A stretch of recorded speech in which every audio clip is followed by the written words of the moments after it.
যাদেরকে দিবে শুধুমাত্র তারাই উঠে দিলাম, তাছাড়া সবাই বসেন একটু। আমরা কেউ বিশৃঙ্খলা না করি, আমরা যার যার আসনে অবস্থান করি। মাননীয় মন্ত্রী মহোদয়, আমরা একটু মন্ত্রী মহোদয়কে জায়গা করে দিই, স্পেস দিই একটু। শহীদ পরিবার আছে এখানে, তাদেরকে সম্মান জানাই।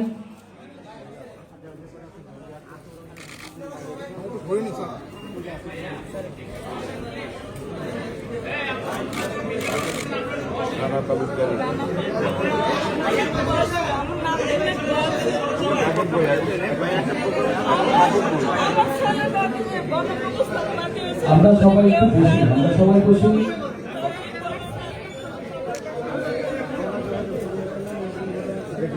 মাননীয় মন্ত্রী এবং মাননীয় প্রতিমন্ত্রী যারা নন্দীনন্দন, তারা শহীদ পরিবারের হাতে ছোট্ট একটি উপহার তুলে